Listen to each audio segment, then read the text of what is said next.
Cricket time ஃபேன்ஸுக்கு வணக்கம். IPL ஆக்ஷனை பத்தி ஏகப்பட்ட கேள்விகள் இருந்துட்டு இருக்கு. குறிப்பா ஆர்சிபி சைட்ல இருந்து ஃபேஃப் டு பிளெஸியை ரீடைன் பண்ணுவாங்களா, இல்ல அவருடைய பழைய டீமான சிஎஸ்கேக்கே திரும்பி போயிடுவாராங்கிற மாதிரியான கேள்விகள்லாம் இருக்கு. இதுக்கு நடுவில் ஓடிஐ வேற நம்மளுக்கு ப்ராப்ளம், ஸ்குவாடுடைய பிரச்சனைங்கிற மாதிரி போயிட்டு இருக்கு. So IPL action, ODI, champion trophy, இது எல்லாத்த பத்தின கம்ப்ளீட் அப்டேட்டையும் இந்த வீடியோல பார்த்து தெரிஞ்சுக்கலாம். அதுக்கு முன்னாடி ஃபர்ஸ்ட் டைம் சேனலுக்கு வரீங்கன்னா மறக்காம சப்ஸ்கிரைப் பண்ணி சப்போர்ட் பண்ணுங்க. அப்போ அப்டேட் எல்லாமே வந்து சேரும். சரி வாங்க வீடியோக்குள்ள போலாம். ஸோ ஃபர்ஸ்ட் ஆஃப் ஆல் ரொம்ப நோட் பண்ண வேண்டிய விஷயம், நமக்கு பெருசாக ஓடிஐ மேட்சஸ் கிடையாது. இனி 4 மாசம் காத்து வாங்கிட்டு தான் இருக்க போறோம். ரோஹித் சர்மா அண்ட் விராட் கோலி கிடையவே கிடையாது. அடுத்த ஜான்வரி இல்ல பிப்ரவரியில தான் ப்ளூ ஜெர்சியில பார்க்க முடியும். அதுக்குள்ள அவங்க மேக்ஸிமம் விளையாட போறது டெஸ்ட் மேட்சஸ் மட்டும்தான். ஒயிட் ஜெர்சியில தான் விளையாட போறாங்க. மீதி T20 மேட்சஸ் இருந்தாலும் ஆல்ரெடி அவங்க தான் ரிட்டையர் ஆயிட்டாங்க இல்லையா. ஸோ அதுல அவங்க விளையாடுறதுக்கான பாசிபிலிட்டிஸ் கிடையவே கிடையாது. ஸோ இந்த வகையில இந்தியன் டீம் எப்படி டீமை பில்ட் பண்ண போறாங்கிறது சத்தியமா புரியல. ஏன்னா இப்ப எடுத்திருக்க பிளேயர் எல்லாமே ஐபிஎல் இருந்து வந்தவங்க. அவங்க T20 நல்லா ஆடக்கூடிய ஆட்கள் மிடில் ஆர்டர்ல சொதப்புறாங்க. ஒரு கில் கூட ஓபனரா சொதப்பிட்டு இருக்காரு. ரோஹித் சர்மா அண்ட் விராட் கோலி ஓரளவுக்கு ஆடிட்டு இருக்காங்க. அண்ட் விராட் கோலிக்கு ஓடிஐ ஃபார்ம் அப்படிங்கிறது பெருசா வந்துட்டு நமக்கு தெரியல. ஜஸ்ட் ஒரு 1 டோர்னமெண்ட் வச்சு முடிவு பண்ண முடியாது அப்படின்னா கூட ஒரு KL ராகுல், ஸ்ரேயஸ் ஐயர் எல்லாம் நம்பர் 3, நம்பர் 4 அந்த மாதிரியான பொசிஷனுக்குள்ள இறக்கி விடணும். ஏகப்பட்ட மாற்றம் கௌதம் கம்பீர் பண்ணியே ஆகணும். ஆனா அதுக்குள்ள 4 மாச கேப் அப்படிங்கிறது ரொம்ப கஷ்டங்க. ஏன்னா இது முடிஞ்ச கையோட நமக்கு சாம்பியன் டிராஃபி வந்துடும். என்ன பண்ண போறாங்கிறது எனக்கு சத்தியமா புரியல. ஸோ ஸ்குவாட் எப்படி பில்ட் பண்ண போறாங்கன்னு தெரியல. சாம்பியன் டிராஃபி நம்ம வசம் ஆகுமான்னு கேட்டா கொஞ்சம் டவுட் தான். பொறுத்திருந்து பார்ப்போம் ஸ்குவாட் எப்படி வரப்போகுதுன்னு சொல்லிட்டு. இதை தாண்டி பெருசா கேட்கக்கூடிய இன்னொரு விஷயம் என்ன அப்படின்னா ஐபிஎல் ஆக்ஷன் பத்தின details. First of all trade window இருக்கா இல்லையானுங்கிறது மிகப்பெரிய டவுட்டா இருக்கு. சில பேர் என்ன சொல்றாங்க, சில வெப்சைட்ல என்ன சொல்றாங்க அப்படின்னா ஆஸ் யூசுவல் மெகா ஆக்ஷன் வருது அப்படின்னா ட்ரேட் விண்டோ கிடையவே கிடையாதுங்கிறாங்க. ஸோ ஆனா கேஷ் ட்ரேட் இதுக்கு முன்னாடி நடந்திருக்கு. 2022 பார்த்தோம் அப்படின்னா ஒரு குஜராத் டைட்டன்ஸ் மாதிரியான டீம்ஸ் எல்லாம் வரும்போது அந்த கேஷ் ட்ரேட்டை நம்ம பார்த்திருக்கோம். ஒரு நம்மளுடைய ஹர்திக் பாண்டியா, ஒரு ரஷீத் கான்லாம் நம்ம போய் பார்த்திருக்கோம். ஸோ இதே மாதிரி கேஷ் ட்ரேட் நிறைய நடந்திருக்கு. ஸோ அதே ஃபார்ம்லாம் இந்த தடவை நடக்குமா? பெரிய பெரிய ஜாம்பவான் பிளேயர்கள் ஒரு ரிசர்வ் பண்ணிட்டு வந்துட்டு சிஎஸ்கேக்கு கேஷ் ட்ரேட் மூலியமா போவாரா, ஒரு KL ராகுல் ஆர்சிபிக்கு கேஷ் ட்ரேட் மூலியமா வருவாரா அப்படிங்கிற மாதிரிலாம் நிறைய இருக்கு. அந்த ட்ரேட் பத்தின டீடைல்ஸ் இன்னும் கன்ஃபார்ம் தெரியல அப்படிங்கிறதுனால அதை அப்படியே ஒதுக்கி வச்சிருப்போம். இப்போ ஆர்சிபி ரீடைன் பண்ணக்கூடிய பிளேயர்ஸோட லிஸ்ட் என்ன? நிறைய பேர் கேட்டிருந்த ஒரு விஷயம், ஃபேஃப் டு பிளெஸி அணிக்கு தேவைதானா? 40 வயசுக்கு மேல ஆயிடுச்சு, மனுஷன் வந்துட்டு ஃபார்ம் அவுட் அப்படிங்கிற மாதிரிலாம் சொல்லிட்டு இருந்தாங்க. ஆர்சிபிக்கு தேவைதானா அப்படிங்கிற மாதிரி. அவங்க ஏன் தேவைதானா அப்படின்னு கேட்டாங்க அப்படின்னா ஒரே ஒரு ஃபாரினர் மட்டும் ரீடைன் பண்ணணும் அப்படின்னா அவங்க ஆப்வியஸா யோசிக்காம வில் ஜாக்ஸுக்கு தான் போவாங்க. ஃபேஃப் டு பிளெஸிக்கு போறதுக்கான சான்ஸ் இல்ல. பிகாஸ் ஏன் அப்படின்னா நெக்ஸ்ட் 10 இயர்ஸ் பிளான்ல வில் ஜாக்ஸ் தான் இருக்காரு. இதுவே 6 ரீடைன் அப்படிங்கிற மாதிரி சொல்லிட்டாங்கன்னு வச்சுக்கோங்களேன். இப்போதைக்கு அந்த நியூஸ் தாங்க போயிட்டு இருக்கு. ஒரு 6 டீமோட சேர்ந்து 6 ரீடைனா இல்ல 6 ரீடைன் போக ஒரு 6 டீமானுங்கிறதா மிகப்பெரிய டவுட்டா போயிட்டு இருக்கு.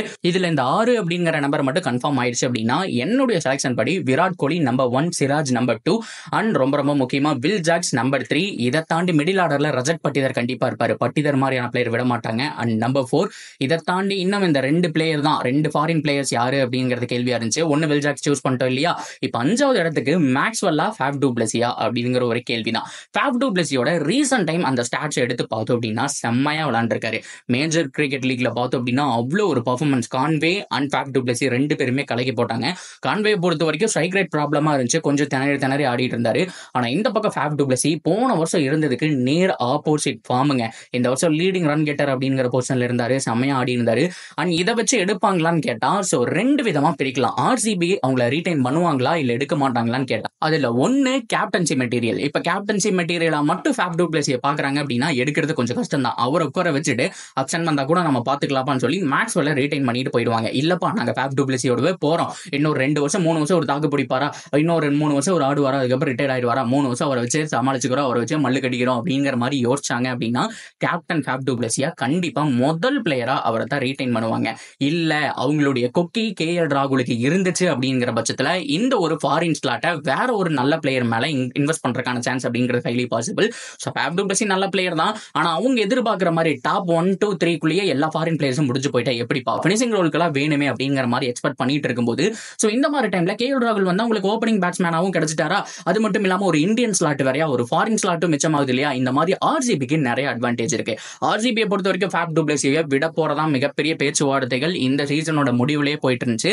இப்ப KL ராகுலுடைய டாக்ஸ் போறதான் ஒரு மிகப்பெரிய பிரச்சனை அப்படின்னு சொல்லி ஆகணும். ஸோ இப்போதைக்கு ஃபைனலா ரீடைன் பண்ணுவாங்களா இல்லையா ப்ரோ அப்படின்னு கேட்டோம்னா ஆல்ரெடி சொன்ன மாதிரி அதே விஷயம் தாங்க. ஸோ கேப்டன்சி மெட்டீரியலா பாக்குறாங்க அப்படின்னா அவர் தான் ஆப்வியஸா ரீடைன் பண்ணிடுவாங்க. இல்லப்பா எப்ப பார்த்தாலும் அரைச்சமாவே அரைச்சிட்டு Faf du Plessis, Maxwell, Will Jacks இந்த 3 பிளேயரும் மேலேயே போயிட்டா இன்னும் ஒரே ஒரு பிளேயர் பவுலருக்கு தான். எப்பவும் போல சேம் டீமை அரைச்சமாவே அரைச்சிட்டு இருக்கோம். 4 ஃபாரின் பிளேயர்ஸ் எப்பவும் போலமே வருஷமா 3 வருஷமா இதைத்தான் பண்ணிட்டு இருக்கோம் அப்படின்னு அப்படின்னு யோசிச்சாங்கன்னா ஃபேப் டு பிளஸியை கலட்டி விட்டுட்டு அந்த இடத்துல ஒரு கேஎல் ராகுல் உட்கார வச்சுட்டு அந்த ஒரு ஸ்லாட்டை வேற ஒரு ஃபாரின் பிளேயருக்கு இன்வெஸ்ட் பண்றதுக்கான சான்ஸ் அதிகம். ஒரு நல்ல ஆல்ரவுண்டர், ஒரு நல்ல அட்டாக்கிங் குயிக் பவுலர் அப்படிங்கிற மாதிரி ஏகப்பட்ட பேரை வந்துட்டு உள்ள கொண்டு வரக்கான சான்ஸ் அப்படிங்கிறது ஹைலி பாசிபிள்.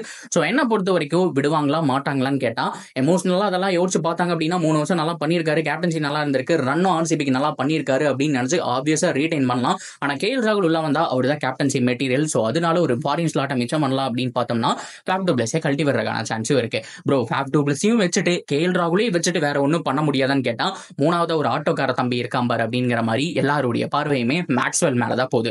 ஏன்னா மேக்ஸ்வெல் லாஸ்ட் 3 இயர்ஸ்ல புவரான பர்ஃபார்மன்ஸுங்க, பெருசா எங்கேயுமே கொடுக்கல, அங்கங்க அடிச்சு கொடுத்தாரு தான். ஆனா ஒரு டோர்னமெண்ட் ஃபுல்லாமே ஒரு 400 ரன் 450 ரன் அப்படியே கன்சிஸ்டன்டா அடிச்சிட்டு இருக்காருப்பா, மனசு ஒரு 500 ரன் அடிக்கிறாருப்பா அப்படிங்கிற மாதிரி இல்ல. ஆஸ்திரேலியாவுக்கும் நல்லா பண்ணல.